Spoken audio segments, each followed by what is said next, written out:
बात शुरू करने से पहले मैं ये कहना चाहता हूँ कि मैंने अपनी बातचीत का टाइटल रखा है कि times have changed but the rules are same. तो मैं सोचता हूँ कि ये एक्सप्लेन करना बहुत ज़रूरी है मेरे लिए। हाय प्रकाश जी, सोनी जी नमस्कार, माधुरी जी नमस्कार, अरे शिताब नमस्कार नमस्कार, वेलकम वेलकम। तो ये टाइटल मेरे दिमाग में क्यों आया? देखिए क्या है कि हम Surnai Theatre and Folk Art Foundation में इला जी, मैं, विजय कश्यप, सलीम अख्तर, जो जितने भी सीनियर मेंबर्स हैं, तो एक बार हम बैठे थे, बात कर रहे थे कि भाई देखिए हम तो काम कर रहे हैं लेकिन हमारे बाद क्या होगा। Kaushik ji thank you, Puja Pandey thank you, Pranjal thank you. तो हमको कुछ दूसरी जनरेशन को तैयार करना पड़ेगा ताकि हमारे बाद वो इस काम को आगे कैरी करें। तो हमने एक प्रपोजल बनाया कि Surnai Theatre and Folk Art Foundation generation next, उसके लिए तैयारी की जाए। और जो हमारे साथ नए बच्चे काम करने आ रहे हैं तो उनको हम बताएं, एक तरह की ट्रेनिंग दें, उनको समझाएं कि भाई देखो आगे कैसे चलना है। तो जो ही मैंने ये शुरू किया तो बच्चे आ गए और मेरे से बात की। तो हमेशा जब मैं उनसे बात कर रहा था तो हमेशा ये कहते कि देखिए सर, ये तो आपके ज़माने में ऐसा होता होगा, हमारे ज़माने में ये नहीं होता, हमारे ज़माने में इस तरह से काम नहीं होता है, हमारे ज़माने में। मैं हैरान हो रहा था कि हमारा ज़माना, ये ज़माना तो मेरा भी तो है, हमारा भी ज़माना ख़त्म कैसे हो गया, ये हमको पहले ही से मतलब रिटायर कैसे कर रहे हैं। तो मैंने सोचा नहीं चलो ठीक है, इनकी बात सुनते हैं, समझते हैं उनको। हाय विजय कश्यप हाँ थैंक्स। तो ललित सेन जी थैंक यू, इशाराना थैंक यू। तो मैंने सोचा कि इनसे मैं बात करूं, पहले कि इनकी बात ज़रा समझने की कोशिश करेंगे। हम प्ले ढूंढ रहे थे, चुन रहे थे। तो इसी बीच में एक और किस्सा हुआ और ये छोटी सी कहानी बताना भी बहुत ज़रूरी है। इला जी की डॉटर इशिता अरुण, जो हमारी बहुत ही परमानेंट एक्ट्रेस है, हमारे थिएटर ग्रुप की, बहुत अच्छा काम करती है, बहुत अच्छी अभिनेत्री है और अब तो वो अपना इंडिपेंडेंट थिएटर भी चला रही है। उनकी 2 डॉटर्स हैं, अमाला और अलाया। मैं उन्हें बहुत प्यार करता हूँ। एक दिन मैं उनके घर गया तो वो कुछ ड्राइंग कर रही थी, दोनों छोटी बच्चियाँ, एक 5 साल की, एक शायद 4 साढ़े 3 साल की थी।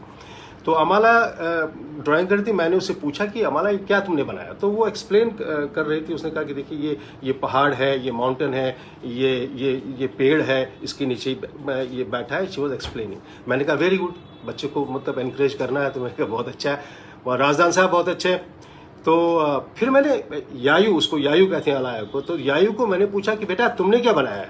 उसने क्या किया था कि 1-2 लाइनें इधर उधर मारी थी। वो सोची, उसने अपनी बहन की तरफ देखा कि बहन ने तो कुछ बोला, मुझे भी कुछ बोलना चाहिए।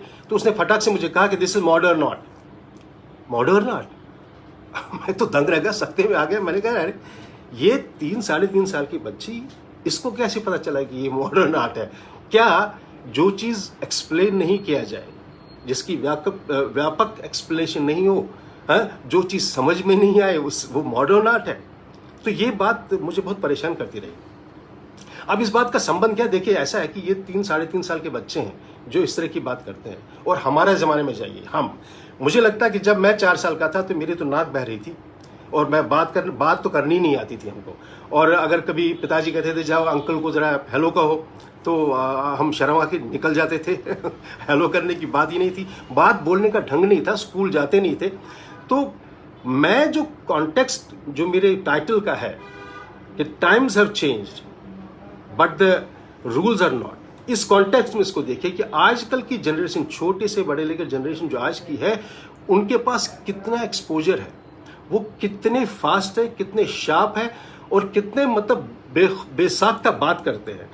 ये जनरेशन और हमारी जनरेशन में इतना अंतर है। तो उस कॉन्टेक्स्ट में जब भी ये बात मैं करूंगा कि टाइम्स हैव चेंज्ड, तो उस कॉन्टेक्स्ट में इस चीज़ को देख लीजिएगा कि आज की जनरेशन को कितना एक्सपोजर मिला है, वो कितना जानते हैं बहुत कम उम्र में, और कितना बेसाख्तगी से अपनी बात को सामने रखते थे, जो हमारी जनरेशन में शायद उतनी हिम्मत नहीं थी। अगर हमारे सामने हमारे पेरेंट्स हो या कोई हमारे बुजुर्ग हो, वो अगर गलत बात भी कहते थे तो हमारी हिम्मत नहीं होती थी, हम उनको कहते कि नहीं सर आप ये गलत कहते हैं। दिलीप ठक्कर साहब प्रणाम तो आशीष झा साहब प्रणाम। मैं पूरी उम्मीद करता हूं कि जो कुछ मैं बात करूंगा आपको अच्छी लगेगी। तो ये जो टाइटल है उस कॉन्टेक्स्ट में देखना है कि देखिए आजकल की जनरेशन को इतना सारा एक्सपोजर मिला हुआ है, इतनी सारी फैसिलिटीज़ हैं, मतलब इंटरनेट सामने है, इतनी इन्फॉर्मेशन है, सारी इन्फॉर्मेशन गैदर कर सकते हैं तो वो एक एडवांटेजस पोजीशन में है, वो एक एडवांटेजस पोजीशन में है। उनके पास काफ़ी कुछ है जो हमारे पास नहीं था। हमारे पास अगर हमको कुछ मालूम करना पड़ता था या हम मालूम करना चाहते थे नाटक के बारे में, या तो कहीं लाइब्रेरी में जाकर इक्का दुक्का किताब होती थी, उस किताब को पढ़ते थे, एक दूसरे से पूछते थे, लेकिन कुछ खास ज़्यादा इन्फॉर्मेशन होती नहीं थी और बस अंदाजे से जो कुछ हो रहा था उसको हम आगे चलाते थे। तो ये जो चीज़ है, इस कॉन्टेक्स्ट में मैंने कहा था कि भाई देखिए, वक्त तो बदल गया है, वक्त बदल गया है। आजकल की जनरेशन, शायद हमें अगर उनसे बात करनी है, अगर उनको समझाना है, तो हमको अपने तरीके भी बदलने पड़ेंगे, उनके साथ कम्युनिकेट करने के तरीके भी बदलने पड़ेंगे, तभी शायद हम अपनी बात उन तक पहुंचा सकते हैं। ये तो ये बात हुई। और अब रही बात की मेरी जर्नी के बारे में, अब देखिए मैं बताऊँ आपको कि 50 पुरुषार हवाकदल श्रीनगर कश्मीर से ये यात्रा शुरू हुई और पहुंच गई D102 मिराज रेजिडेंसी में, मलाड वेस्ट में। ये बहुत लंबी यात्रा है, बीच में कई मतलब पड़ाव भी आ गए, तो इस यात्रा को सुनाने के लिए काफ़ी टाइम लगेगा, काफ़ी बातें होंगी। तो मैं कोशिश ये करूँगा कि जो खास बिंदु है इस यात्रा के, उन पे मैं उनके बारे में आपको बताऊँ, उनकी मैं बात करूँ आपसे, और ताकि मतलब आपको ये पता चले कि मैंने कहाँ से शुरू किया और मैं अब कहाँ पे हूँ। VK रैना साहब नमस्ते, प्रशांत देशपांडे जी नमस्ते, प्रांजल पांडे नमस्कार। मुझे अच्छा लग रहा है कि आप इस सेशन में हैं हमारे साथ। तो पहली बात मैं आपको ये बताना चाहता हूँ कि थिएटर का एहसास मुझे कब हुआ, मतलब पहली बार जो एक इम्प्रेशन पड़ा कि थिएटर क्या है। वो एक कश्मीर में बहुत लेक्स हैं, डल लेक है, वुलर लेक है, मानसबल लेक है। मानसबल लेक एक गांव है जहां मेरे पिताजी नौकरी करते थे, वहां उनकी जॉब थी। तो उस गांव में मुझे पहली बार पता चला एक्चुअली कि थिएटर क्या चीज़ है, वो कैसे, वहां पर क्या होता था। मैं अपनी छुट्टियों में अपने पिताजी के पास जाता था, वहाँ करने को कुछ था नहीं। वो गांव के सारे बच्चे थे, वो मुझे देखते थे कि कोई आउटसाइडर सा है, कुछ ज़्यादा मुझसे बातचीत करते नहीं थे। तुषार रैना साहब नमस्ते, दिनेश पोदार साहब नमस्ते, hope you are all right. Ishta ji कमाल।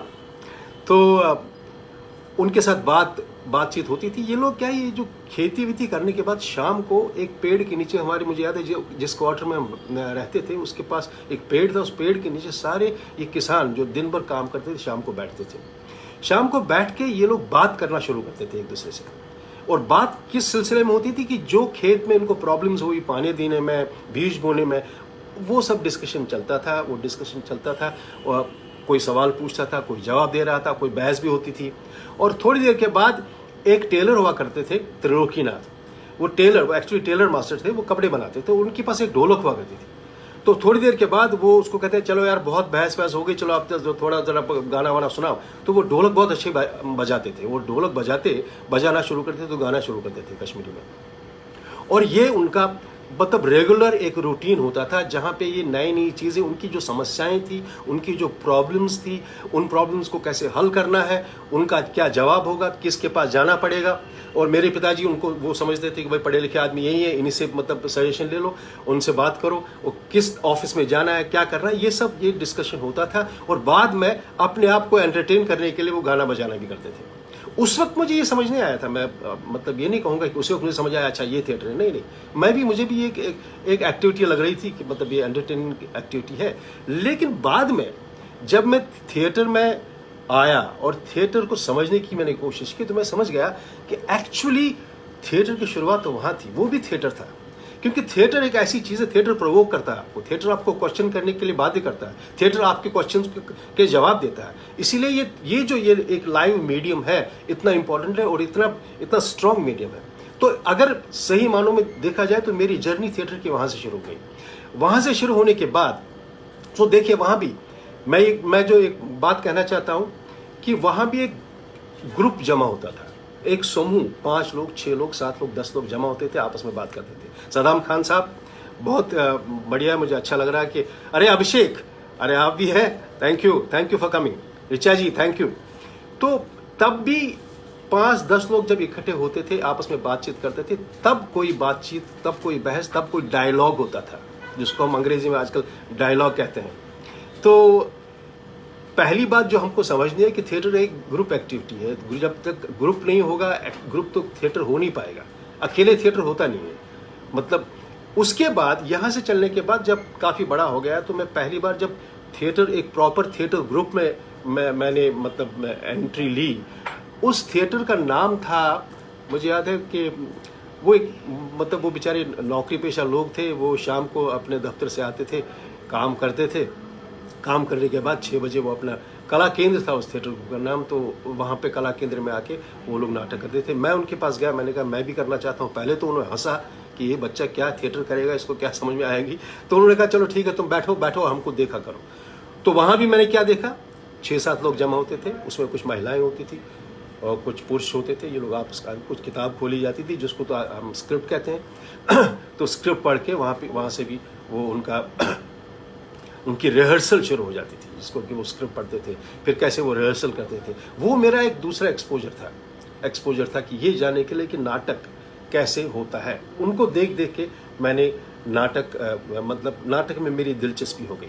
वो तीसरी बात है कि जिसका मतलब मेरे पिताजी को बहुत दुख था कि वो कहते थे कि तुम्हें बर्बाद करने में मेरा योगदान बहुत बड़ा है। क्योंकि क्या था, जब मैं छोटा था तो वहाँ पे धार्मिक नाटक बहुत होते थे हमारे यहाँ कश्मीर में, जैसे कि द्रौपदी चीरहरण, मतलब इस तरह के नाटक। तो वो मुझे देखने को, मैं चला जाता था अपने पिताजी के साथ वो नाटक देखने के लिए। व्हाट फैसिनेटेड मी, उस नाटकों में मुझे ये एक्टिंग वैक्टिंग कुछ ज़्यादा फैसिनेट नहीं कर रही थी, क्योंकि वहाँ उस ज़माने में तो लड़कियाँ तो मतलब महिलाएं तो वहाँ, मुझे याद है कि वो एक्ट नहीं करती थी, वहाँ मतलब मर्द ही औरत का काम भी करता था। सीता कौन बनता था, सबसे सुंदर जो मर्द होता था वो सीता बनती थी, सबसे ज़्यादा सुंदर थी वो द्रौपदी बनती थी। लेकिन मुझे फैसिनेट क्या चीज़ करती थी कि वहाँ एक जब सीक्वेंस एक चलता था, जैसे कि जंगल का सीक्वेंस, पीछे जो पर्दा होता था उसमें जंगल बना होता था, और जो ही फेड आउट हो गया तो वो पर्दा गायब होकर दूसरी जगह मतलब राजमहल आ जाता था। मुझे वो सब चीज़ बहुत फैसिनेट कर जाती थी। ये होता कैसे, ये इतनी जल्दी कैसे हो जाता है, कैसे मतलब एक लोकेशन, जिसको हम आज कहते हैं, एक लोकेशन थी दूसरी लोकेशन पे कैसे करते हैं ये सब लोग। वो जो एक अद्भुत फीलिंग थी, वो जो अनुभव था, एक एक्सपीरियंस था, उसने मुझे इस थिएटर की तरह और भी मतलब खींचा, आकर्षित किया। और मुझे लगा कि नहीं यार, ये जो चीज़ है इसको तो समझना पड़ेगा। लेकिन देखिए, मेरे घर में पुश्तों से मतलब मुझे लगता है अगली भी कोई पूछना, सिर्फ मेरी नीस है वो कोशिश कर रही है इस लाइन में आने को। लेकिन हमारे पहले ना कोई एक्टर था हमारे घर में, ना किसी ने एक्टिंग के बारे में सुना था, ना कहा था। इसको तो भांडगरी कहते थे लोग, ये तो भांडों का काम है, तो ये अच्छे बच्चों का काम नहीं है। पता नहीं, ये भी जो फैसिनेशन मेरा हुआ थिएटर के साथ, तो मैं आगे बढ़ता गया। तो हमने अपना एक थिएटर ग्रुप खोला, जिसका नाम हमने संगरमाल रखा। संगरमाल थिएटर ग्रुप खोला, वहाँ हमने थिएटर करना शुरू किया। महाराज जी नमस्ते, नीतीश सिंह जी राठौर नमस्ते। वेलकम। तो जब शुरू किया, वहाँ पे जो हमारे सीनियर थे वो हमको नाटक मतलब करवाते थे। मुझे याद है पहला नाटक नदी प्यासी थी, डॉक्टर धर्मवीर भारती का था, वो हमने शुरू किया, उसमें मैंने काम कर दिया। और काम मुझे मिलता था कि मैं डबल कास्ट में हमेशा था। मुझे वहाँ पे कभी डायरेक्ट कोई रोल मिला नहीं, मतलब एक्टिंग करने का काम मुझे नहीं मिलता था कि मैं उनकी नज़र में मैं बहुत ही पतला दुबला सा आदमी था कि वहाँ मुझसे भी अच्छे हैंडसम लड़के थे, लंबी हाइट थी उनकी, उनको काम मिलता था और मुझे कहते थे तुम ना सेकंड कास्ट में। विजय कश्यप साहब नमस्ते। तो मैं मगर लगा रहा वहाँ पे। मैंने देखा कि यार कुछ चीज़ें ऐसी हो, जैसे ब्लॉकिंग जिसको हम कहते हैं, तो ब्लॉकिंग वो कहते हैं यहाँ से आ जाओ, फिर यहाँ चले जाओ, अच्छा तुम ज़रा यहाँ जाओ। तो मैं सोच रहा था ऐसा क्यों है, ये स्टेज पे ऐसे चलाते क्यों है, इसका क्या। तो मैं जब सवाल करना शुरू करता था, कुछ सवालों के जवाब उनके पास थे, कुछ सवालों के जवाब उनके पास थे नहीं, वो जवाब दे नहीं पाते थे। डांट कर कहते थे कि नहीं, तुम बहुत सवाल करते हो, सवाल ज़्यादा मत करो, तुमको जो कहा है वो करो, तुम वैसे जब तुमको कहते हैं तुम वैसे चलो और सवाल मत क्या करो और ऐसे बोलो। तो मैं पूछता था कि ऐसे क्यों बोलो, तो उसका जवाब उनके पास नहीं था। क्योंकि देखिए वो लोग भी मतलब उनकी बस छोटी मोटी एक्सपीरियंस थी, कोई ट्रेनिंग तो थी नहीं, कहीं से उन्होंने सीखा नहीं था। तो वो अपने हिसाब से अपने मतलब हमको बताते थे, सिखाते थे, लेकिन कोई एक लॉजिकल आंसर मुझे मिला नहीं। तो वो लॉजिकल आंसर न मिलने की वजह से मेरी तलाश शुरू हो गई। ये तलाश शुरू हो गई कि इन जो मेरे सवाल आते हैं, ये मीडियम तो मुझे बड़ा इंटरेस्ट कर गया, लेकिन ये तलाश ये हुई कि इस मीडियम को समझने की ज़रूरत है, इसको अच्छी तरह से पहचानने की ज़रूरत है। ये क्या है, ये क्यों होता है, कैसे होता है, मतलब इसका कुछ तो ग्रामर होगा। ये मेरी दिमाग में बात थी कि इसका कुछ तो ग्रामर होगा ज़रूर। तो वो ग्रामर ढूंढते ढूंढते ढूंढते ढूंढते उस कहानी को थोड़ा छोटा करके मैं आपको ये बताना चाहता हूँ कि मैं नेशनल स्कूल ऑफ ड्रामा पहुंचा। वो मेरी ज़िंदगी और थिएटर की ज़िंदगी का एक बहुत ही इम्पोर्टेंट पड़ाव था कि जब मैं खुशकिस्मत था कि मुझे एडमिशन मिल गया, स्कॉलरशिप मिल गई। उस ज़माने में 8 लोगों का मतलब सिर्फ लेते थे स्कूल में, बहुत ज़्यादा स्टूडेंट्स को लेते नहीं थे। ऑल ओवर इंडिया में से सिर्फ 7 या 8 लड़के मिलते थे, उनमें स्कॉलरशिप 5-6 लोगों को मिलती थी। और मैं बड़ा खुशकिस्मत था कि मुझे स्कॉलरशिप मिल गया, क्योंकि मैं अपने खर्चे पे तो नाटक मतलब की ट्रेनिंग नहीं कर सकता था, क्योंकि मेरे घर वाले मुझे मतलब ना तो सपोर्ट करते, ना तो वो इस चीज़ को मतलब एनकरेज करते। तो उनकी नज़र में ये कोई चीज़ नहीं थी, ये तो हॉबी है, ये तो मतलब बेकार वक्त में करने की चीज़ है, ये कोई मतलब प्रोफेशनल काम नहीं है। तो जब मैं ड्रामा स्कूल पहुंचा तो ड्रामा स्कूल ने मेरी ज़िंदगी को एक नया मोड़ दिया। वो नया मोड़ ये था क्योंकि मैंने वहाँ पे सीखना शुरू किया। वो 3 साल जो मैंने ड्रामा स्कूल में गुजारे हैं, वो मेरी ज़िंदगी की बहुत अहम साल है, जहाँ मैं कहूँगा कि उस स्कूल ने मुझे नर्चर किया, उस स्कूल ने मुझे बनाया जो आज मैं हूँ। अच्छा बुरा जो भी है, वो सारा क्रेडिट उस स्कूल को जाता है, और सबसे ज़्यादा क्रेडिट उस आदमी को जाता है जो मेरे लिए, थोड़ा इमोशनल हो रहा हूँ मैं, जो मेरे लिए एक भगवान की तरह है, जिनका नाम इब्राहिम अलकाजी। हाय डॉली, अलकाजी साहब का नाम लेके थोड़ा इमोशनल हो गया मैं। हाँ, बेगम का तकिया, चोपड़ा कमाल, नौकर जमाल के बारे में तो बताऊंगा, ज़रूर बताऊंगा, लेकिन पहले ये थोड़ा सा अपनी जर्नी को ख़त्म करूं। तो वो आदमी, वो टीचर पार एक्सलेंस, वो आदमी फैंटास्टिक, मतलब मैं कह रहा हूँ वो भगवान था मेरे लिए, क्योंकि जो उन्होंने सिर्फ नाटक की विद्या नहीं सिखाई, ज़िंदगी को जीते कैसे हैं उन्होंने वो सिखाया। ज़िंदगी मतलब हम तो मतलब सिर्फ मैं नहीं, मेरे दोस्त प्रेम मटियानी थे, उस वक्त भरत दवे थे, पवन मस्करा था, पंकज कपूर थे, ये सब मेरे बैच के लोग, अतिया बख्त थी। तो हम सब अलग अलग जगहों से आए थे, छोटे छोटे शहरों से आए थे, हमारी दुनिया भी बहुत छोटी थी, लेकिन उन्होंने हमें कहाँ से कहाँ पहुँचा दिया। सिर्फ ये नहीं बताया कि ये किताब पढ़ो, ये करना है, मतलब इस तरह से एक्टिंग क्लास ज्वाइन करके इस तरह से सीखा जाता है, ये वॉइस की ट्रेनिंग होती है, ये फिजिकल ट्रेनिंग होती है, नहीं, वो ये नहीं। वो मैं आपको एक किस्सा सुनाता हूँ कि वो जो है, वो हमारे अलकाजी साहब रोज़ हमारे मतलब हॉस्टल में आते थे। सुबह हॉस्टल में आके एक बार मैं खड़ा था, तो उसने मुझे देखा, तो मैंने गुड मॉर्निंग कहा, तो मेरे पास नज़दीक आ गया, तो मेरे कमीज़ के कॉलर को ठीक कर दिया, तो और मुझे ये कान में कहा कि देखो कमीज़ पहनना सीखो तुम। वो ऐसे थे। और जब हमारे बाथरूम में जाते थे, हमारे बाथरूम की गंदगी देखते थे, उस गंदगी को साफ करते थे खुद, और हमको कहते थे कि जहाँ रहते हो, जिस कमरे को इस्तेमाल करते हो, तुम्हारा फ़र्ज़ बनता है कि पहले उस कमरे को, उस बाथरूम को साफ करो। तो ये सिर्फ थिएटर जो है, ये वे ऑफ लाइफ बन जाता है। इसलिए मैं हमेशा ये, मतलब आपने कई बार ये सुना होगा, ये क्लेशी लाइन लगती है लेकिन बहुत इंपॉर्टेंट लाइन है कि थिएटर एक वे ऑफ लाइफ है, आपको ज़िंदगी जीना सिखाता है थिएटर। तो यहाँ ड्रामा स्कूल में तो मैंने काफ़ी कुछ सीखा, काफ़ी कुछ अनुभव हुआ, काफ़ी कुछ एक्सपीरियंस हुआ। ऐसे ऐसे लोगों को देखा, स्वर्गीय मनोहर सिंह को मतलब स्टेज पे देख के तो मतलब अद्भुत चमत्कृत हो जाते थे। ओमपुरी साहब का मुझे आज भी याद है कि आनेसू का लेसन, एक नाटक था, मैं फर्स्ट ईयर में था, वो करते थे, उत्तरा बावकर थी उसमें, और देश पांडे लड़की थी, वो लोग उसमें काम कर रहे थे। अलका साहब ने कहा था कि आप रोज, स्टूडियो थिएटर था छोटा सा, उन्होंने कहा था कि आप रोज़ ये नाटक देखो, और रोज़ आप क्या महसूस करते हैं इस प्ले के बारे में, उसको अपनी नोटबुक में लिख लो। आप यकीन नहीं करेंगे कि मैंने उस नाटक के कम से कम 75 शोज़ देखे होंगे। जितने शोज़ उस नाटक के हुए वो सब मैंने देखे होंगे। तो वो जो है, और वो जो एक्सपीरियंस था वो ओमपुरी साहब को देखने का, उत्तरा बावकर को देखने का, सुरेखा सीकरी को देखने का, मनोहर सिंह को देखने का, उनको देख के कि वो क्या करते हैं, अगर देखा जाए तो सही मानों में सीखा हमने वहाँ से है। तो मतलब उससे बड़ी ट्रेनिंग नहीं होती है। मैं आज भी अपने स्टूडेंट्स को कहता हूँ कि भाई देखो कि मतलब आपको कहते हैं कि ऑब्जर्वेशन करना चाहिए, ऑब्जर्व करना चाहिए। आप अपने सीनियर्स को जो कि आपके सामने काम कर रहे हैं उनको देखो, और उसके बाद और कहीं जाने की ज़रूरत नहीं आपको वहीं समझ में आएगा कि क्या हमको करना है और क्या नहीं करना है। उस तरह से मैंने काफ़ी कुछ मुझे, और मैं लकी भी रहा, मैं ये कहना चाहूँगा आपको कि काफ़ी मुझे अपॉर्चुनिटीज़ भी मिल गई वहाँ काम करने की। जैसे डॉले ने अभी जिक्र किया, बेगम का तकिया का, मेरे लिए एक आइकॉनिक प्ले है और जिसने मेरी ज़िंदगी को बदल दिया उस प्ले ने। रंजीत कपूर मेरा वंस अगेन मेरा बैचमेट जिसने उसको डायरेक्ट किया था, तो वो मैंने किया।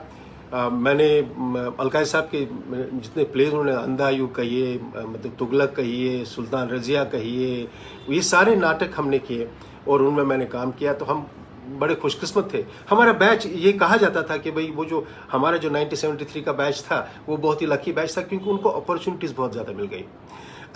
प्रदीप साहब, वाजपेयी साहब, नमस्कार, बहुत अच्छा लगा कि आप हमारे साथ हैं।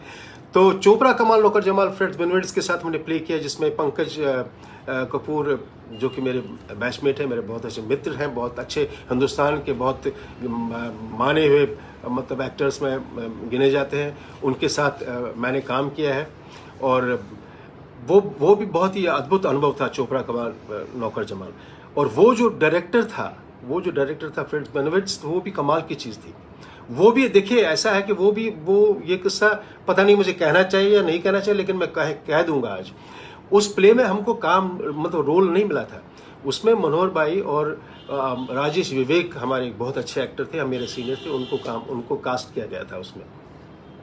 तो जब हमको, मैं और पंकज बड़े मतलब थोड़े से हम बहुत ज़िद्दी थे और बहुत कुछ कहीं ना कहीं वो जोश था कि कुछ करना है, हमको कुछ बताना है, कुछ करके दिखाना है। तो बड़े डिसअपॉइंट हो गए। हमने कहा यार ये तो हमको तो काम नहीं मिला इसमें, तो अब क्या होगा। तो अंजुला जी नमस्कार। तो हमने क्या किया, दिव्या वेरी गुड। तो हमने कहा कि चलो ठीक है यार, हम ऐसा करते हैं कि पंकज ने कहा चलो मैं चोपड़ा का रोल करता हूँ, तुम नौकर का रोल करो, हम भी अपनी तरह से रिहर्सल करते रहेंगे। तो हम भी अपना रिहर्सल करते रहते थे, वो रिहर्सल देखते थे।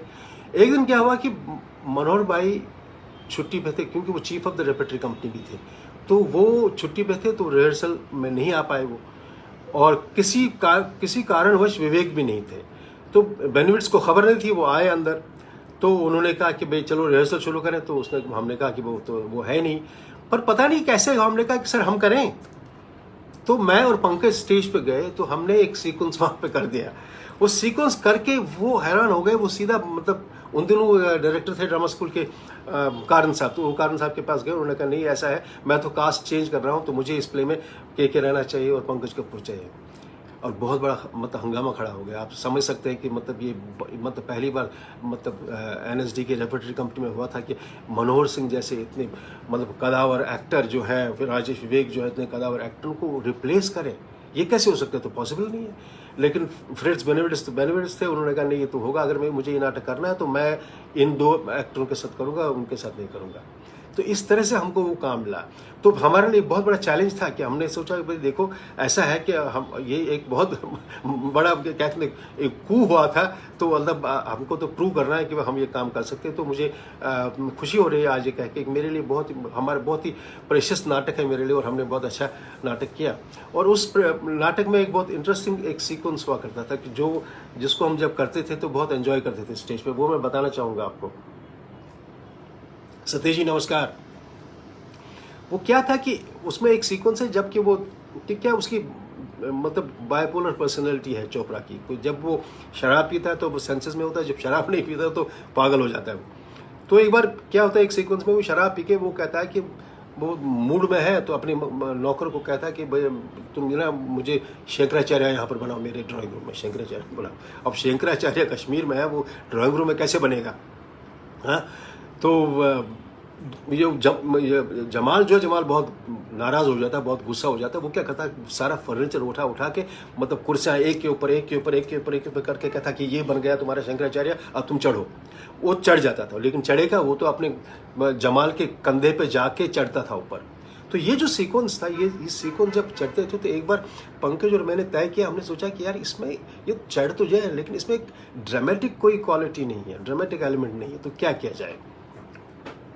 तो मैंने क्या किया, उसने कहा कि अगर तुम ऐसा करोगे कि मैं तुम्हारे कंधे पे और ये नीचे वाली कुर्सी एक खींच के तुम उसको नीचे फेंक दो, तो लोगों को ये आभास होगा कि ये पूरा नेचुरल एडिफिस ही गिर जाएगा। लेकिन सवाल ये है कि तुमको मुझे पकड़ना है, ऐसा नहीं कि मैं नीचे गिरूं, कि इतना बड़ा 8-10 फीट का बन जाता है वो, मैं गिर जाऊंगा तो हमारी दोनों की मतलब सारी टांगें टूट जाएगी।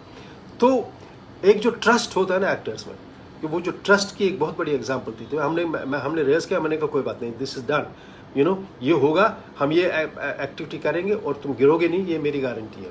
तो ये जब सीक्वेंस होता था, हम सीक्वेंस करते थे, सीक्वेंस करते करते करते थे, बीच में मैं बीच वाली खिड़की मतलब उस कुर्सी को ऐसे धक्का देता, कुर्सी गिर जाती, सब कुछ कोलैप्स हो जाता था, लेकिन मैं उसको अपनी मतलब बाहों में ऐसे पकड़ लेता था। और लेकिन वो मोमेंट, वो हाथ जो ऑडियंस में होती थी, वो एंजॉयबल थी, वो आज तक मैं भूल नहीं सकता। एंड इस तरह की काफ़ी कुछ चीज़ें हैं जो कि मतलब जो कि साधु वाला, कौन सा वाला डॉली, वो मुझे ध्यान नहीं, मैं याद करूंगा, आपको बता दूंगा मैं। तो वो जो ट्रस्ट था, वो कमाल की चीज़ थी। ये सारी चीज़ें जो है इसी मतलब अपनी जो लेगेसी जो थी, अपनी लेगेसी जो ड्रामा स्कूल की जो थी, वो लेगेसी मैं यहाँ जब बॉम्बे पहुँचा, बॉम्बे में आया मैं मतलब गोविंद नहलानी की पिक्चर करने के लिए विजेता मैं यहाँ आया। तो यहाँ पे मेरी मुलाकात इलाजी से हुई। इलाजी उन दिनों उन्होंने एक नया थिएटर शुरू किया था, सुरनई। वो सुरनई थिएटर एंड फोक आर्ट्स कैसे बना, उस जर्नी के बारे में इलाजी ने विस्तार से आपको बताया, क्योंकि हमारे थिएटर ग्रुप में से पहले इलाजी यहाँ आई थी, उसके बाद सलीम अख्तर ने भी आपसे मतलब इस सेशन में बात की थी। और 2-4 लोग जो बहुत ही इम्पोर्टेंट हमारे सुरनई के उस वक्त जो थे, अंजुला बेदी, इलाजी, विजय कश्यप, स्वर्गीय वीरेंद्र राजदान, मैं, सलीम अख्तर, बाद में उन्होंने ज्वाइन किया, लेकिन पिछले 30 साल से हमारे साथ हैं। तो मैंने क्या देखा कि काफ़ी लोगों ने मुझे कहा कि यहाँ पर आके हमारा ग्रुप ज्वाइन करो, हमारा ग्रुप ज्वाइन करो, हमारा ग्रुप ज्वाइन करो। तो मैंने देखा था कि जो ड्रामा स्कूल में जितने भी नाटक मैंने किए थे, तो यहाँ पर वही सब कुछ रिपीट हो रहा है। जो भी ग्रुप है वही उन्हीं प्लेस को वैसे ही जैसे वहाँ होते थे वैसे ही वो सारी प्लेस को रिपीट किया जा रहा था। तो मुझे उसमें दिलचस्पी नहीं थी, क्योंकि जाते वक्त मैंने अलकाजी साहब से पूछा था, मैंने कहा था कि सर अब तो मैं निकल रहा हूँ, अब क्या करें, अब आपकी आखिरी एडवाइस क्या है। उसने कहा एक बात हमेशा याद रखना, if you want to prove yourself, take a difficult task and prove to the world that you can do it, number 1, and don't repeat what you have already done unless and until you have to say something different। ये बात आज भी मैं मानता हूँ, ये बात बिल्कुल मतलब मेरे यहाँ पे दिल पे लिखी हुई है कि वो चीज़ मैं कभी नहीं करूँगा कि जिसमें चैलेंज मुझे दिखेगा नहीं, जिसमें मुझे एक नया काम करने का मौका नहीं मिलेगा। तो मुझे क्या लगा, मैंने देखा कि इलाजी उन दिनों एक नाटक कर रही थी, अ म्यूजिकल सैंडस्टॉर्म, ये कुछ म्यूजिकल प्ले था और मुझे शूटिंग पे जाना था। मुझे लगा कि ये एक मतलब महिला है जो कुछ अलग करना चाहती है। तो मैंने उनसे कहा कि मैं आपका थिएटर ग्रुप ज्वाइन करना चाहता हूँ। इस तरह से मैं सुरने में मैंने ज्वाइन किया। फिर इवेंचुअली विजय जी आ गए, फिर राजदान साहब आ गए, रवि जांकल बाद में आ गए। तो इस तरह से हम मिले। ये कमाल की बात है, ये भी एक संयोग है कि जितने भी बाद में मेरे मतलब बैचमेट्स थे या मेरे जूनियर थे या कुछ एक आध सीनियर भी था, वो सब सुरने में आ गए और सुरने का हमारा काम चला। और हमने जितने भी नाटक यहाँ पर किए, वो अगर मैं बताऊँ आपको, मुझे ये कहते हुए गर्व ही है कि हमने कोई ऐसा नाटक नहीं किया जो मैंने पहले किया हो या जिसके मैंने पहले शोज किए हो। मतलब मैं ये नहीं कहता हूँ कि जो नाटक आपने किया वो करना कोई गुनाह है, ऐसी बात नहीं है। मैं कृपया मेरी बात को गलत मत समझिए। मैं सिर्फ ये कहना चाहता हूँ कि उस काम को करना, जब तक आपको कोई नई बात नहीं कहनी है, जब तक आप कुछ नया कहना नहीं चाहते तो मुझे नहीं लगता कि वही बात जो आपने की है किसी और ने की है उसी को आप दोबारा रिपीट करके करेंगे तो कोई मज़ा नहीं है। क्योंकि थिएटर, देखिए theatre has to be experience. अगर वो आपके लिए एक नया एक्सपीरियंस नहीं है तो फिर उसको करने का कोई मतलब नहीं है।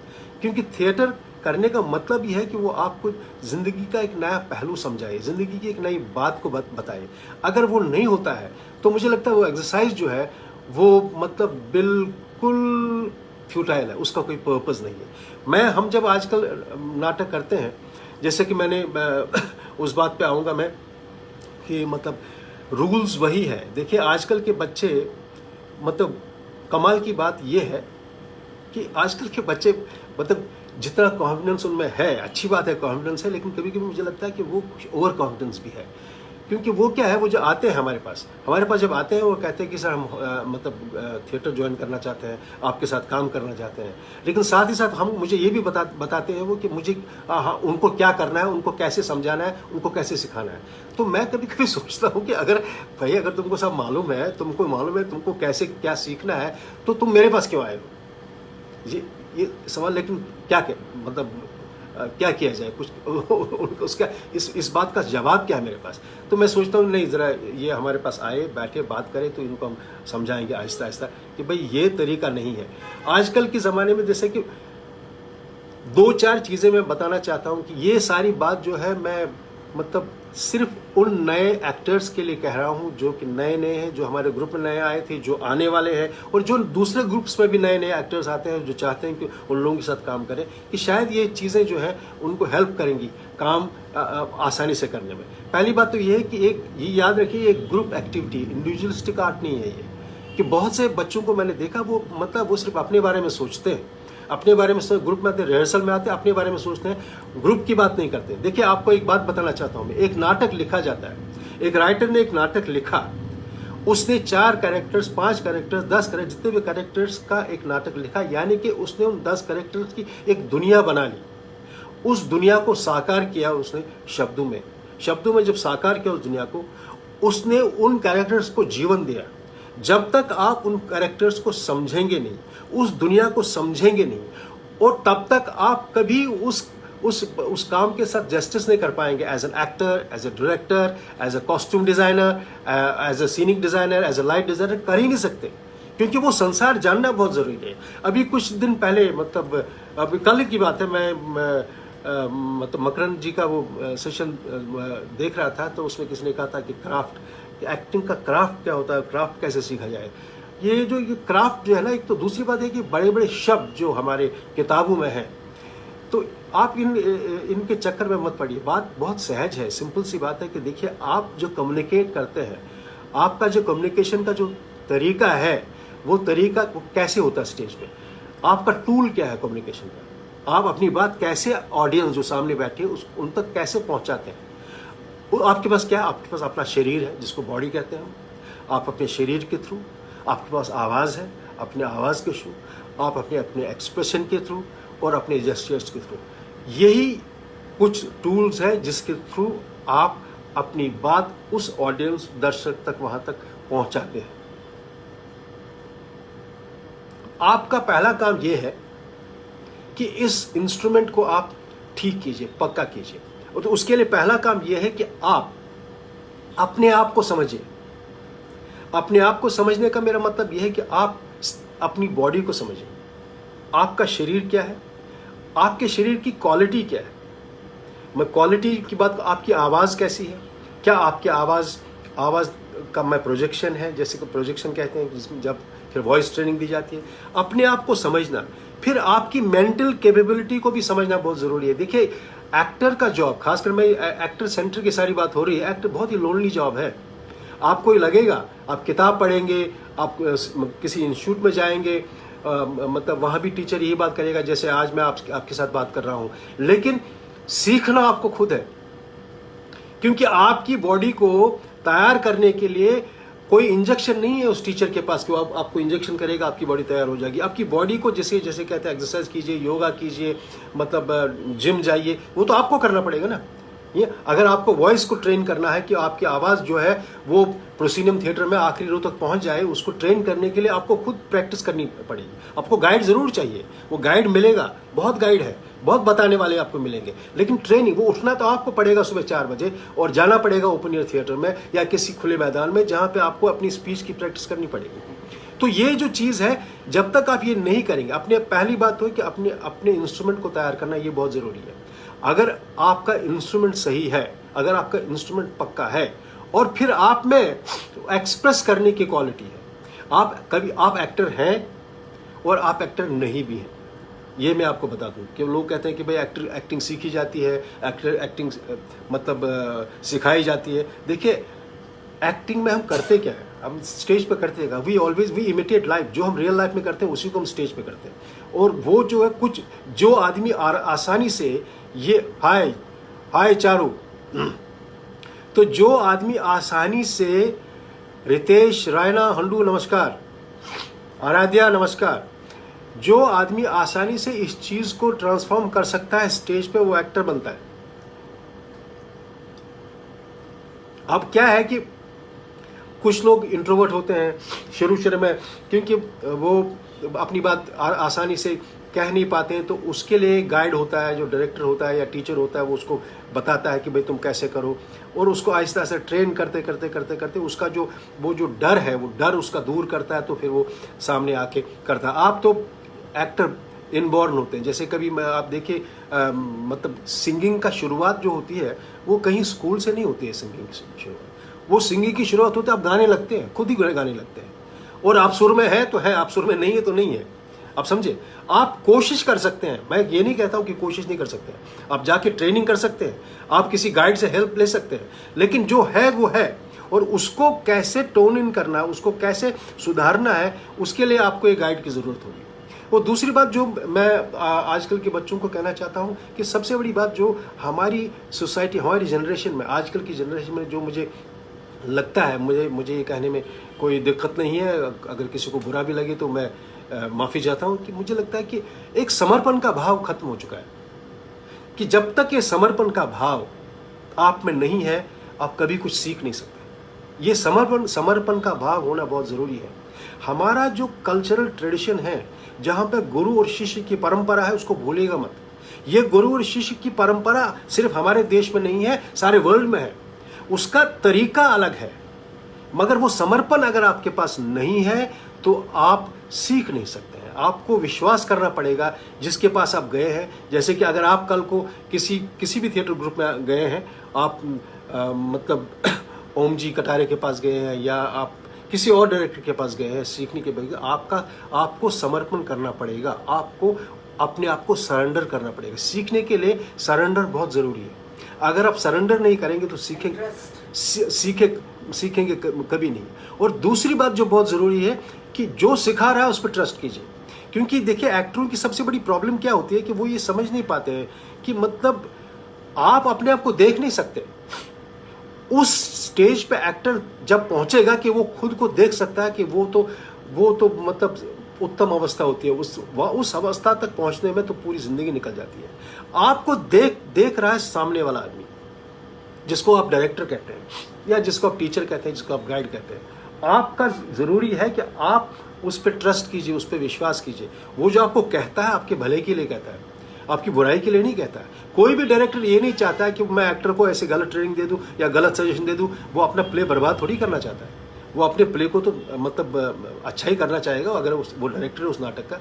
तो अगर आप में वो ट्रस्ट नहीं है तो फिर सीखना, फिर लर्न करना तो काफ़ी मुश्किल हो जाएगा। और दूसरी बात क्या है कि एक प्री कंसीव नोशन होके मतलब आजकल के बच्चे बहुत ही प्री कंसीव नोशन लेके स्टेज पे आते हैं और करते हैं, क्योंकि वो ये देखिए मेरे को समझ नहीं आता कि मुझे एक बार एक एक्टर ने कहा कि सर मैं ना ये इस रोल को इस तरह करना चाहता हूँ। मैंने उसे कहा कि भाई तो इस तरह इसको क्यों करना चाहते हो? सर मेरा मन हो रहा है कि मैं इस रोल को इस तरह करना चाहता हूँ।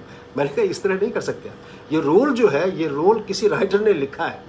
पहले आपको उस रोल को उस राइटर ने जो लिखा उसको पढ़ना पड़ेगा, उसको समझना पड़ेगा वो क्या है, वो क्या लिखा है, उसकी ज़िंदगी क्या है, वो जो कैरेक्टर है उसकी ज़िंदगी क्या है, उस राइटर ने अगर 3 साल 4 साल लगाए प्ले को लिखने के बाद वो आपके पास वो स्क्रिप्ट आई है, वो जब तक आप उस कैरेक्टर को समझेंगे नहीं, पहले तो उसको समझो, उसके बाद जो आपको अगर आप कुछ ऐड करना चाहते हैं, आपको लगता है कि इस कैरेक्टर में अगर ये डायमेंशन में ऐड करूंगा तो ये और निखर जाएगा, तो उसमें कोई बुराई नहीं है। लेकिन पहले ये तय करो कि भाई आज, क्योंकि एक एक्टर था, नाम नहीं लूंगा यहाँ पे, तो मैंने उससे पूछा यार तुम खामोश, तुम कुछ रिएक्ट नहीं कर रहे हो, तुम चुपचाप ऐसे गुमसुम से क्यों खड़े हो? तो मुझे उसका जवाब ये था कि देखिए सर, मैंने ये सोचा कि फलानी फिल्म में अमिताभ बच्चन ने मतलब पूरी फिल्म में बहुत कम बोला है और चुपचाप रहा है, मैं इसलिए वैसे ही वो करना चाहता हूँ। अरे भाई वैसे नहीं हो सकता, वो उन्होंने क्यों किया, अमिताभ जी ने क्यों वहाँ पे किया, वो अमिताभ जी जाने। लेकिन यहाँ पर आप रमेश जो कैरेक्टर लिखा गया है उसको निभाने की कोशिश कर रहे हैं, उसको निभाइए आप। वो क्या कैरेक्टर है, वो प्ले में क्या कैरेक्टर है, उसको निभाइए, वो बहुत ज़रूरी है। ये इसी बात पे हम, चाहे मैं हूँ, चाहे इला जी हो, चाहे कश्यप जी हो, चाहे अंजुला जी हो, चाहे मतलब बेचारे स्वर्गीय वीरेंद्र राजदान थे, चाहे सलीम अख्तर साहब है, चाहे संजय है जो हमारे बहुत ही करीबी, मतलब संजय डैज हमारे सारे म्यूज़िक को देखते हैं, म्यूज़िक कंपोज करते हैं हमारे प्लेस में।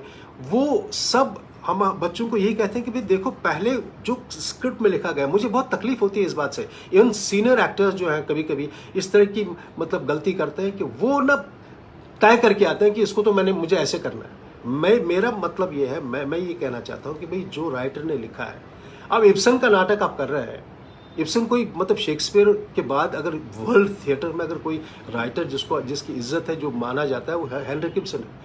हेनरिक इब्सन के कैरेक्टर आप हैडा गाबलर कर लीजिए आप, या आप डॉल्स हाउस कीजिए, चाहे या आप मतलब लेडी फ्रॉम द सी, जितने भी हमने नाटक किए, उन नाटकों को करते वक्त आप उनके कैरेक्टराइजेशन को इग्नोर नहीं कर सकते। जो राइटर ने लिखा उसको इग्नोर नहीं कर सकते, आपको वो समझना पड़ेगा। क्योंकि जब आप समझेंगे, उन परतों को समझने की कोशिश करेंगे, तभी आप ग्रो करेंगे।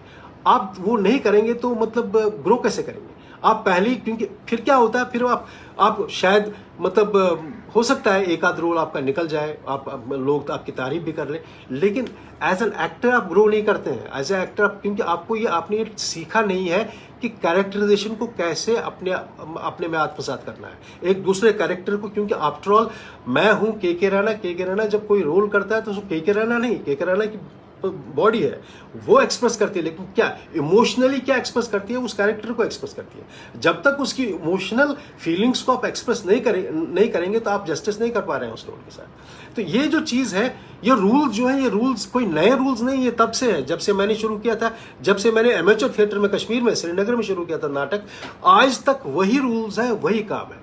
पहली बात तो ये है कि आजकल दूसरा मैंने देखा है थिएटर में कि आजकल मैं बताऊं, मेरे कम से कम 40-45 साल हो गए हैं थिएटर में।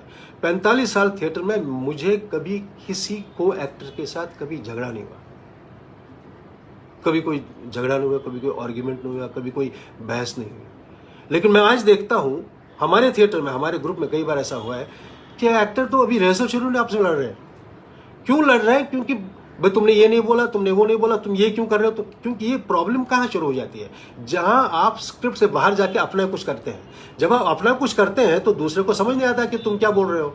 उसको जिसको हम कहते हैं क्यों नहीं मिला प्रॉपर, जब क्यों नहीं मिला प्रॉपर तो वो दूसरा आदमी काम कैसे करेगा? वो कहता है मैं तो कुछ भी। अच्छा, दूसरी बात ये स्पॉन्टेनिटी का एक गलत मीनिंग लोगों ने सीखा है। अरे मैंने स्पॉन्टेनिटी, जो मुझे मन में आया, जो वो स्पॉन्टेनिटी नहीं है, सही, वो बेवकूफ़ी है, उसको स्पॉन्टेनिटी मत कहिए।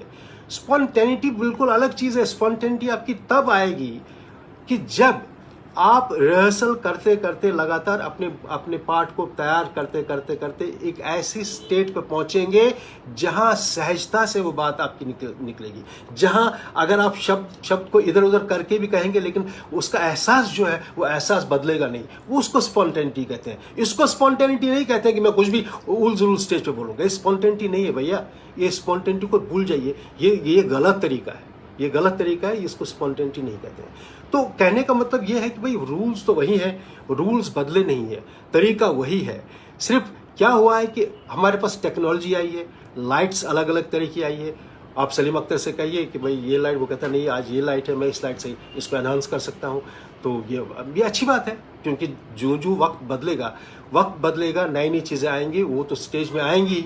स्टेज में आएंगी तो हम उनका इस्तेमाल भी करेंगे, तो हमारे प्रोडक्शन का वैल्यू भी बढ़ जाएगा। या हम मतलब साउंड में नई चीज़ें आएंगी, जैसे अभी आजकल लैपल का इस्तेमाल होने लगा स्टेज पे, जो कि कोई अच्छी बात नहीं है, क्योंकि मुझे लगता है कि मतलब एक्टरों की आदत मतलब हो गई कि लैपल का इस्तेमाल करने का, तो वो जो वॉइस की ट्रेनिंग, वॉइस कल्चर की जो हम बात करते हैं वो आहिस्ता आहिस्ता खत्म हो रहा है, क्योंकि वो जो है एक्टर इतना कमज़ोर है कि यहाँ चौथी पांचवी लाइन के बाद आवाज़ नहीं जाती है। हमेशा ये कंप्लेंट होती है कि उसकी आवाज़ सुनाई नहीं देती है, तो ये कोई अच्छी बात नहीं है। मुझे लगता है कि कुछ एक ऐसी चीज़ें हैं कि जो हमको ना जो नई जो टेक्निकल चीज़ें आती हैं वो हम अपाहिज भी कर देती है। मतलब मुझे लगता है कि हमको काफ़ी अवेयर होना चाहिए इन सब चीज़ों का, कि हमको अपाहिज नहीं होना चाहिए, हमको हमेशा अलर्ट होना चाहिए। एक दूसरी बात जो मैं कहना चाहता हूँ वो ये सिर्फ ये देखिए, ये सारी बातें जो है उन यंग एक्टर्स के लिए मैं कह रहा हूँ जो कि चाहते हैं कि वो नाटक करें, नाटक करना चाहते हैं, थिएटर करना चाहते हैं, जिनको थिएटर में दिलचस्पी है, उनके लिए मैं कहना चाहता हूँ ये कि कुछ एक चीज़ें हैं जो आपको करनी पड़ेगी। मुझे हमेशा एक कंप्लेंट आती है कि मैं जब स्टेज पे एक्ट कर रहा हूँ तो मेरे साथ दूसरे एक्टर होते हैं, तो मैं मतलब सपोज विंग में मैं बैठा हूँ, वेट कर रहा हूँ, अपनी एंट्री के लिए वेट कर रहा हूँ, तो एक एक्टर एग्जिट करता है और कहता है pastors they don't understand what is happening. मैंने कहा व्हाट हैपेंड? कहता है कि सर सीन चल रहा है, तो सर वो मोबाइल देख रहा है, मोबाइल पे बातें कर रहा है, सब फ्रंट रूम में बैठा है, मोबाइल पे देख रहा है और मेरी तरफ देख नहीं रहा है। उसको बहुत बुरा, एक्टर को बहुत बुरा लग रहा है। मैं उसको ये कहना चाहता हूँ कि जब तुम बेटे मेरे साथ रिहर्सल में होते हो और जब किसी सीन की रिहर्सल चलती है तो तुम वहां बैठे क्या कर रहे होते हो? तुम भी तो अपने फोन पे बैठे होते हो, रिहर्सल वहां चल रही है, दूसरा एक्टर और दूसरे एक्ट्रेस या दूसरे 4-5 एक्टर वहां पे सीन कर रहे हैं, तुम वहां बैठे बैठे क्या कर रहे हो? तुम भी तो अपने फोन पे लगे रहते हो। तो जब तुम रिहर्सल चल रहा है वो भी एक परफॉर्मेंस से हो रहा है, वो परफॉर्मेंस तैयार हो रहा है, तुम उनको देखते हो क्या? तुम उनको नहीं देखते हो, तो अपने फोन को देखते हो।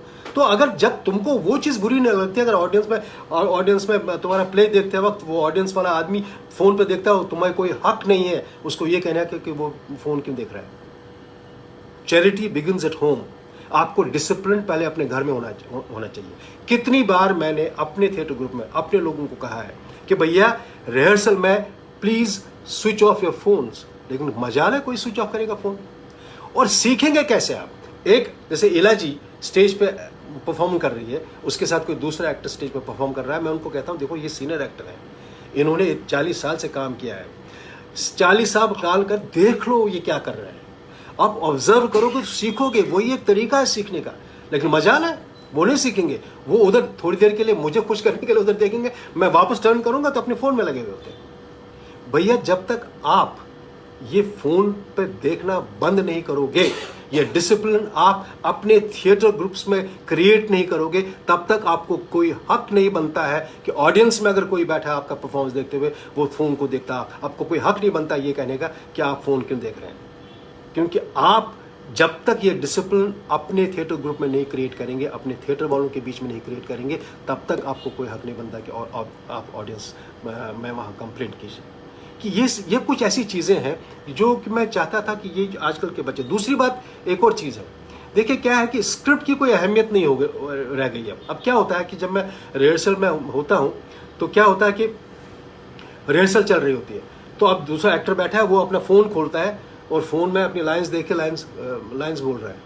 तो ये मतलब मुझे अच्छा नहीं लग रहा है, तो मुझे ये मेरी तबीयत के लिए नहीं है। आप उसका देखो, उस गैजेट का इस्तेमाल कर सकते हैं, आपको लाइनें याद करनी, मान लीजिए आप कल को शूटिंग में गए हैं किसी जगह, तो आपको पूरी स्क्रिप्ट आप नहीं लेना चाहते हैं साथ में, आपने अपने सीक्वेंसेस ले लिए और अपनी लाइंस याद करने के लिए, अपनी सीन समझने के लिए आपने व्हाट्सएप पे या किसी चीज़ पे अपने फ़ोन में रख दी है सारी चीज़ें, और आप वहाँ पर जब भी आपको मौका मिले तो वो आप वो लाइंस को याद करके पढ़ रहे हैं, वो अच्छी बात है, उसका इस्तेमाल करना चाहिए। जो नई चीज़ है उसका इस्तेमाल करना चाहिए, लेकिन जब आप रिहर्सल करें आप स्क्रिप्ट रखिए।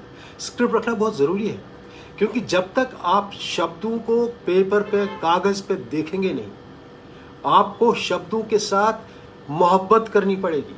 उन शब्दों को खासकर उस भाषा में, जिस भाषा में आप नाटक कर रहे हैं, जिस भाषा में हिंदी में मतलब नाटक करें, हिंदी भाषा, उन शब्दों को जब तक आप प्यार नहीं करेंगे, उनको देखेंगे नहीं, आप उन शब्दों के साथ निर्वाह नहीं कर सकते एज एन एक्टर। ये बहुत गलत बात है, ये कभी हो नहीं सकता। और दूसरी बात कि जब आपके पास पूरी स्क्रिप्ट होगी, आप जैसे कैरेक्टराइजेशन की बात होती है, कोई एक्टर मेरे पास आते हैं, वो कहते हैं कि सर मुझे समझ आता है, मेरा कैरेक्टर मुझे समझ। मैंने कहा क्यों, आप पढ़ो स्क्रिप्ट पढ़ो तो आपको कैरेक्टर के बारे। कहते हैं देखिए मैंने सारा अपना रोल तो सारा पढ़ा, उसमें कुछ है नहीं। कभी कभी ऐसा भी होता है कि आपका जो अपना रोल है, जो आप पढ़ रहे हैं, उसमें आपके बारे में नहीं है, लेकिन जो दूसरे लोग आपके बारे में बात कर रहे हैं उसमें आपका कैरेक्टर है। तो इसलिए ज़रूरी हो जाता है कि आप पूरी स्क्रिप्ट पढ़ लीजिए, और जो दूसरे जो आपके बारे में कहते हैं उससे आपको क्लू मिलेगा आपके कैरेक्टर के बारे में। ये ज़रूरी नहीं, कई बार ऐसा होता है कि आपके बारे में आप जो बोलते हैं, आप जो करते हैं स्टेज पे, उसमें आपको अपने कैरेक्टर को बिल्ड करने के लिए रेफरेंसेस नहीं मिल रहे हैं, लेकिन जो दूसरे सीन में दूसरे लोग आपके बारे में बात कर रहे हैं, वहां आपके बारे में बात हो रही है, तो वो रेफरेंस बनता है आपके लिए। इसलिए स्क्रिप्ट पढ़ना बहुत ज़रूरी हो जाता है। तो जब तक आप पूरी स्क्रिप्ट पढ़ेंगे नहीं, तब तक आप कैरेक्टर को के साथ निर्वाह कैसे करेंगे? तो ये बहुत ज़रूरी हो जाता है, और ये मेरी आपसे करबद्ध विनती है, प्रार्थना है कि आप ये आदत बनाइए, स्क्रिप्ट पढ़ना, उसको आदत बनाए और पूरी स्क्रिप्ट पढ़ लीजिए।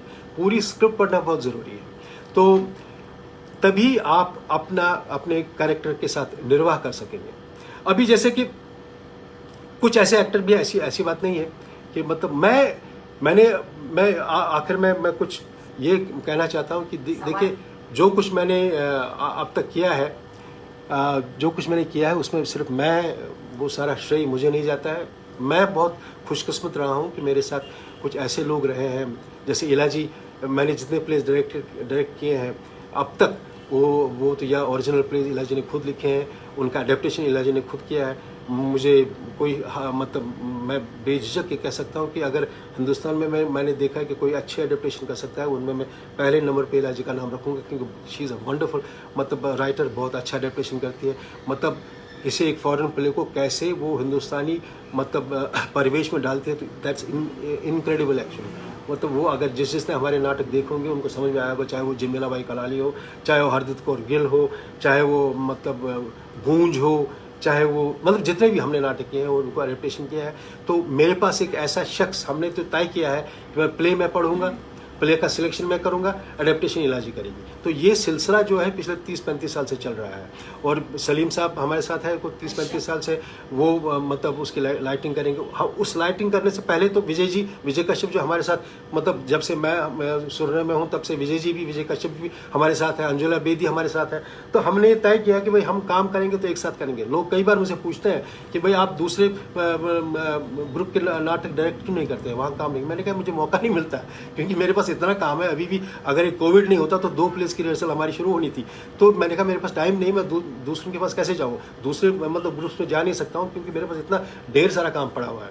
तो उसके बाद मेरे पास एक्टर्स बहुत अच्छे हैं, मतलब चाहे वो राहुल बग्गा हो, गौरव अमलानी हो, अभिषेक पांडे हो, नैन्सी ठक्कर हो, डोना मुंशी हो, मतलब आदिति शर्मा हो, इरा। और उसके बाद आजकल मैं बहुत खुशकिस्मत हूँ कि मैंने कुछ ऐसी मतलब धुरंधर एक्ट्रेसेस जैसे इरा दुबे, जिनके साथ मैंने हरदीप कौर किया है, और जैसे दिलनाज ईरानी है जिसके साथ मैंने बेबीज ब्लूज किया है। ये सब आए हैं मेरे साथ, इन्होंने मेरे साथ काम किया है।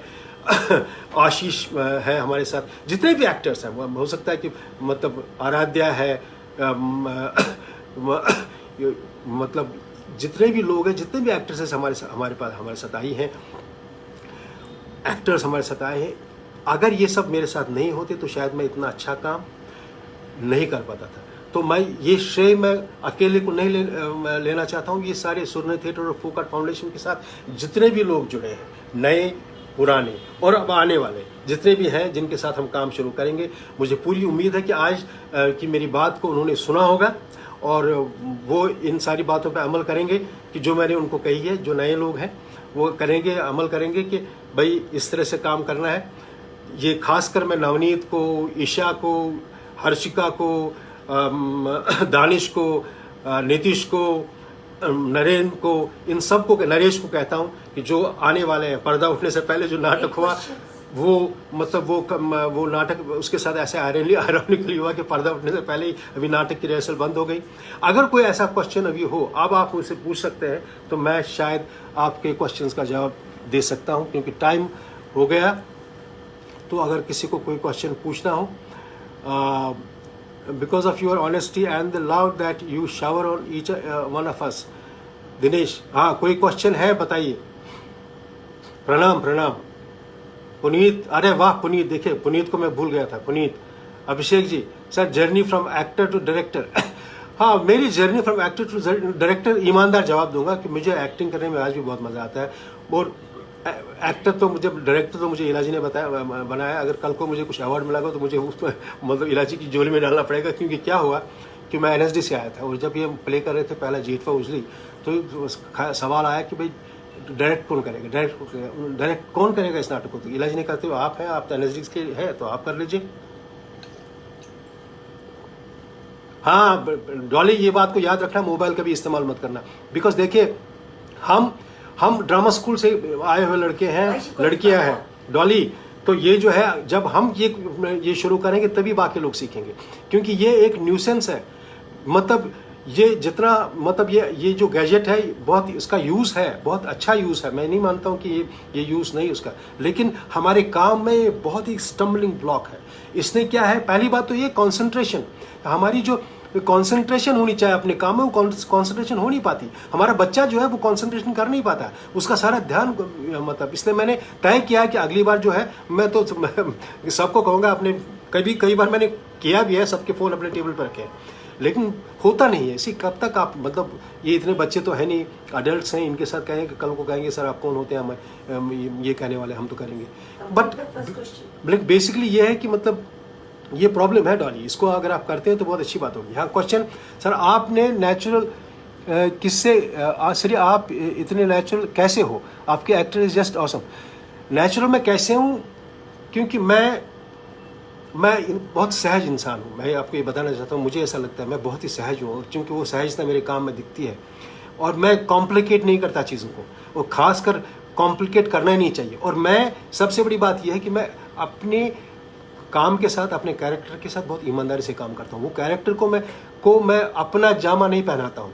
मैं कोशिश ये करता हूँ कि वो जो कैरेक्टर का जामा है वो पहन के मैं सामने आऊँ, तो शायद इसलिए वो सहज और सही लगता है।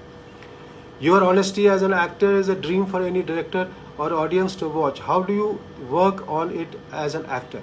सिंपल, इसमें कोई मतलब सिंपल सी चीज़ है। पहली बात तो ये है कि देखिए, do you have passion to do this work, it's very important. अगर आप में पैशन, देखिए मैं ये बताना चाहता हूँ कि मैं थिएटर करने के बगैर मैं जिंदा नहीं रह सकता, मेरे पास कोई औचित्य नहीं, ये मजबूरी है मेरे लिए।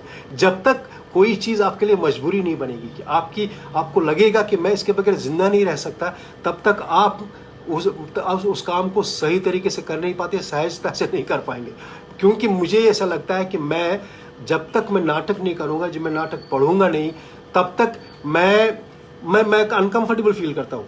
मैं जब आजकल जैसे 2-2.5 महीने से तो मैंने 10-12 प्लेस तो पढ़ लिए, और मैं कोशिश भी की, इलाजी को साथ साथ मैं मैसेज करता हूँ, ये प्ले मैंने पढ़ा है, ये करना है, ये लाइन अप हो गए हमारे 10-12 प्ले जिनको हमको करना है।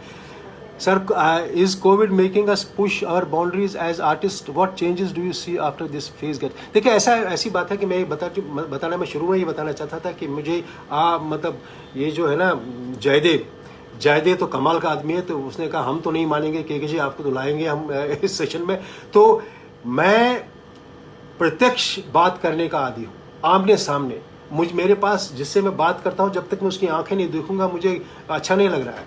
तो मैं ये मान के चलता हूँ कि ये कोविड जो है जाएगा, बहुत जल्दी हम स्टेज पे आएंगे, बहुत जल्दी हम करेंगे, क्योंकि थिएटर जो है वो तो लाइव मीडियम है भाई साहब, लाइव मीडियम है। It is a medium of interaction between audience and actor. जब तक वो नहीं होगा तो थिएटर नहीं हो पाएगा।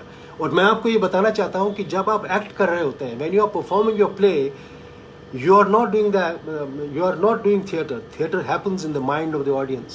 जब वो आपको देख रहा है, प्रत्यक्ष अपनी आंखों से आपको देख रहा है स्टेज पे, वो उसके दिमाग में नाटक हो रहा है। आपको कई बार आपने महसूस किया होगा, जब आप प्ले खत्म करके लोग आपके पीछे आते हैं और आपको कॉन्ग्रेचुलेट करते हैं और आपकी तारीफ करते हैं, वो ऐसी कुछ बात आपसे, आपके परफॉर्मेंस के बारे में आपसे कह जाते हैं, आपको कह देते हैं, जो आपने 3 महीने की रिहर्सल में भी नहीं सोची होगी।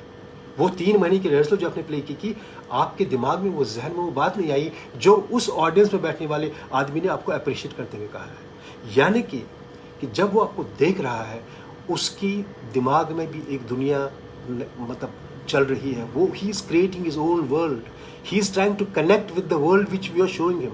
दैट इज वाई ये कहते हैं कि theatre happens in the mind of the audience. So मेरे दोस्तों, एक्टर को ऑडियंस की ज़रूरत है. जब ऑडियंस सामने होगी, एक्टर स्टेज पे होगा, तभी थिएटर होगा. और हमको दुआ करनी चाहिए कि वो ज़माना जल्दी आए, ये कोविड यहाँ से निकल जाए और हम फिर एक बार दोबारा स्टेज पे आके काम करें.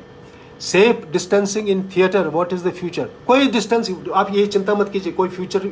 आप, मुझे ये समझ नहीं आता कि देखिए ये एक लॉन्ग इंटरवल है, समझने की कोशिश करो. इंटरवल तो हमारे नाटक में भी होता है, वहाँ 15 मिनट का इंटरवल होता है, उसमें चाय पीते हैं हम, मतलब स्क्रिप्ट को देखते हैं, कॉस्ट्यूम बदलते हैं. ये जो 2.5-3 महीने का मामला है, वो ये 6 महीने भी हो जाए कोई प्रॉब्लम नहीं है. लॉन्ग इंटरवल है, वो लॉन्ग इंटरवल में अपनी तैयारी कर लीजिए.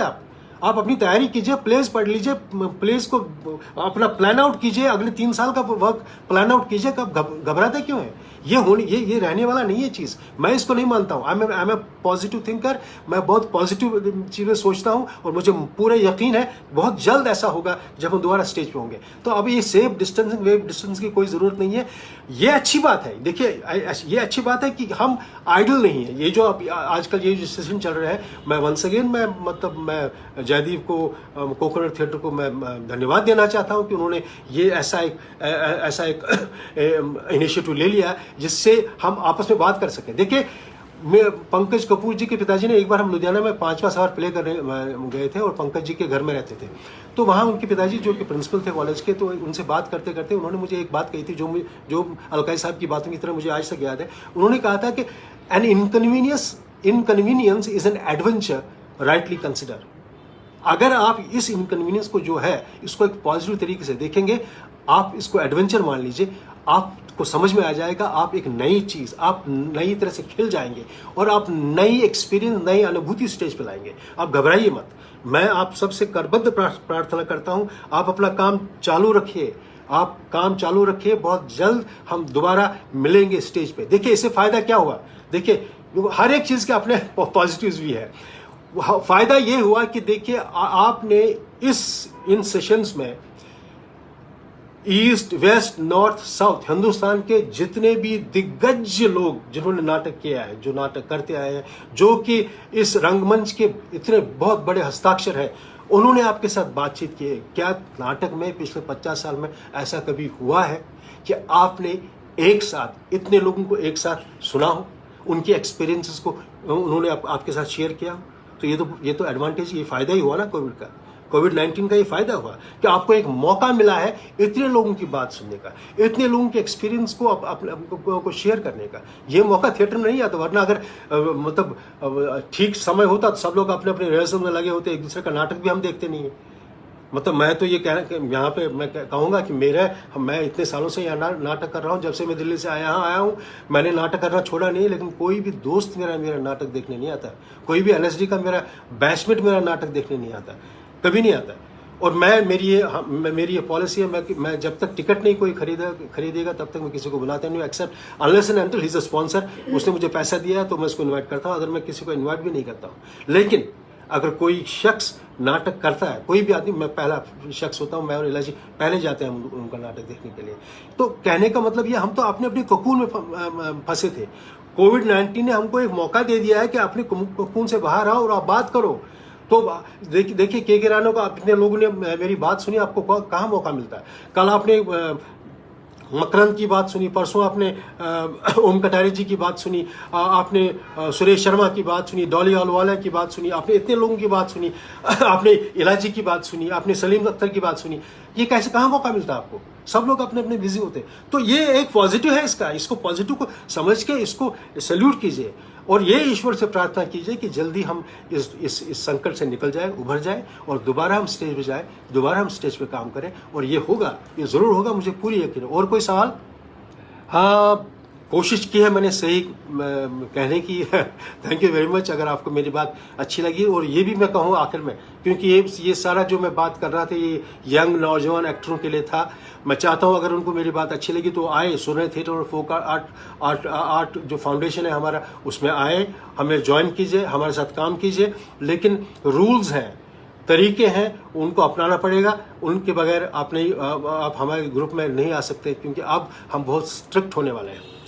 और इलाजी ने ये तय कर लिया है कि अब तो वो मतलब गैर नौतकारी को मतलब ग्रुप में नहीं आने देगी। वो बहुत स्ट्रिक्ट रहेगी, वो बहुत ही डिसिप्लिन से काम करने की कोशिश करेंगे हम।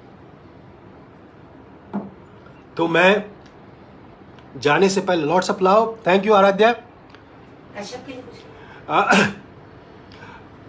विजय जी, मैं विजय कश्यप से संजय डैज से, सलीम अख्तर से, इलाजी से मैं वंस अगेन मैं धन्यवाद कहना चाहता हूं उनका। और मैं सारे मेरे एक्टर, मैं कुछ लोगों के मैंने नाम लिए हैं, कुछ लोगों के नाम क्या होता है कि मतलब एक्साइटमेंट में नाम भी, एक बार ऐसा हुआ था कि जब हम नमस्ते प्ले कर रहे थे, नमस्ते प्ले करते करते हमने किया तो इलाजी ने कहा कि यार तुम इंट्रोड्यूस करना बाद में लोगों को स्टेज पे। तो स्टेज पे जब इंट्रोड्यूस करने लगे थे तो अभिषेक तो मेन एक्टर है प्ले का, तो मैं उसका नाम ही भूल गया वहाँ स्टेज पे, समझ नहीं आया कि उसका नाम क्या है। तो क्या होता है कभी कभी एक्साइटमेंट पे इस तरह की बात होती है कि आपको नाम याद नहीं आता है। तो कुछ नाम मैंने बोले, कुछ नाम नहीं बोले, लेकिन मैं फिर ये कहना चाहता हूँ कि देखिए मैंने जो कुछ भी किया है, अच्छा बुरा जो कुछ भी किया, अगर ये लोग मेरे साथ नहीं होते, अगर ये लोग इन लोगों ने मेरा साथ नहीं दिया होता तो हम ये काम कर ही नहीं सकते थे। क्योंकि मैं ये मानता हूँ कि थिएटर एक ग्रुप एक्टिविटी है। जब तक सबका कंट्रीब्यूशन इसमें नहीं होगा, चाहे वो एक्टर हो, चाहे वो डिज़ाइनर हो, चाहे वो कॉस्ट्यूम डिज़ाइनर हो, चाहे वो लाइट डिज़ाइनर हो, चाहे वो म्यूज़िक डिज़ाइनर हो, जब तक ये सब मिल के काम नहीं करेंगे तो अच्छी चीज़ अब कभी बना ही नहीं सकते। मैं सबका शुक्रिया अदा करना चाहता हूँ। और दूसरी बात, मैं जयदेव को मैं थैंक्स कहना चाहता हूँ कि उसने एक डर जो था मेरे में, देखिए डर इसलिए था क्योंकि मुझे ये गैजेट्स इस्तेमाल करने आते नहीं, मैं फेसबुक पे हूँ नहीं, ट्विटर इंस्टाग्राम पे नहीं हूँ, तो मुझे नहीं मालूम था ये करो। मैं अपने इंजीनियर्स को, इलाजी को और अरुण जी को भी बहुत धन्यवाद देना चाहता हूँ कि उन्होंने यहाँ लाकर मुझे यहाँ पहुँचाया और ये अच्छी तरह से हुआ ये सारा काम। और जयदेव और मैं कोकोनट थिएटर का वंस अगेन मतलब धन्यवाद करना चाहता हूँ कि उन्होंने मुझे ये मौका दिया। मैंने अपनी कुछ बातें थी जो एक भड़ास थी क्योंकि 2-2.5 महीने से मतलब घर में बैठे हैं, पढ़ रहे हैं, कुछ कहना चाहते हैं। हम थिएटर वालों को बोलने की बहुत आदत है, तो वो जो है वो इसलिए हमने ये बात मैंने की। तो और मैं कोकोनट थिएटर वालों को एक और बधाई भी देना चाहता हूँ। ये मैं पहले कहना चाहता था लेकिन उलझ गया, तो क्योंकि मैं बधाई इसलिए देना चाहता हूँ जयदेव कोकोनट थिएटर को, क्योंकि आपने ये जो इनिशिएटिव लिया है, इसका जो टाइटल रखा है कि चाय वाय और रंगमंच, ये बहुत ही बढ़िया है। इसके लिए मैं आपको बधाई देता हूँ। क्योंकि रंगमंच तब तक हो ही नहीं सकता जब तक चाय का प्याला हाथ में नहीं होगा। कितने चाय के प्याले होते हैं, जितने चाय के प्याले होते हैं, जब तक वो चाय के प्याले नहीं होंगे तो रंगमंच हो ही नहीं सकता। ये आपने बहुत अच्छा किया। मैं चाहता हूं कि आप और भी अच्छा काम करें। आपके साथ आपने हमको नाटक भी करवाए हैं, अलग अलग जगहों पर नाटक करवाए हैं, बहुत अच्छे नाटक करवाए हैं। आगे भी इंशाल्लाह ईश्वर ने चाहा तो ज़रूर करेंगे हम। तो कहने का मतलब ये है कि जाने से पहले मैं आपको ये बताना चाहता हूँ कि जैसे आपने बहुत गुणीजन लोगों को सुना है, लेकिन कल इस सेशन में हिंदुस्तान के जाने माने प्रतिष्ठित नाटक के निर्देशक, सिनेमा के निर्देशक रमेश तलवार जी जो हैं वो इस सेशन में आएंगे आपके पास। रमेश तलवार जी का सेशन इप्टा से जुड़े हुए हैं, वो आएंगे। आप ज़रूर उनको सुनिए। मैं आपको मतलब यकीन दिलाता हूँ कि वो आपको ऐसी ऐसी बातें कहेंगे जो आज तक आपने सुनी नहीं होंगी, कि उनका अनुभव जो है वो बिल्कुल अनुपम और अलग है। तो आप रमेश जी को कल इसी सेशन में सुनिए, रमेश तलवार जी को, और ज़रूर सुनिएगा और आप I am sure you will be enriched. तो इसके साथ thank you for sharing your insights. Bravo, thank you sir. Nisha Raina, thank you. मैं आपसे विदा लेना चाहता हूँ। सिर्फ जाते जाते ये कहूँगा, क्योंकि ये सारी बात मैं उन लोगों को, नौजवान एक्टरों को कहना चाहता था। देखो, मेरा जो पर्पस था बात करने का कि मैं जो कह रहा हूँ, देखिए मैंने कहा ना, रूल्स आर सेम। वक्त बदल गया, ज़माना बदल गया, हमारी सिचुएशन, सोशल सर्कमस्टेंसेस बदल जाती हैं, वो सब कुछ बदल जाता है, लेकिन कोई काम प्रक्रिया, जो प्रोसेस जो रंगमंच का है वो बदला नहीं, वो वैसे का वैसा, उसका एक ग्रामर है, उसका एक तरीका है, उस तरीकों को अपनाना पड़ेगा। अगर आप अच्छा काम करना चाहते हैं उस तरीकों को अपनाना पड़ेगा और उसी तरीके से आप आगे बढ़ेंगे। मुझे पूरी उम्मीद है कि आप अगर इन बातों को सुनेंगे, समझेंगे, अगर कोई बात आपको अच्छी लगी तो उसको अपनाइए, अगर आपको बुरी लगी तो इस कान से, अगर आपने सुनी तो इस कान से निकाल दीजिए, हैं। और तो कुछ हो नहीं सकता। धन्यवाद, आपका बहुत बहुत शुक्रिया कि आप मेरे इस सेशन में आए, आपने मेरी बात सुनी, और मैं चाहता हूं कि हम फिर कभी किसी और मौके पे मिलें, आपस में बात करें। धन्यवाद।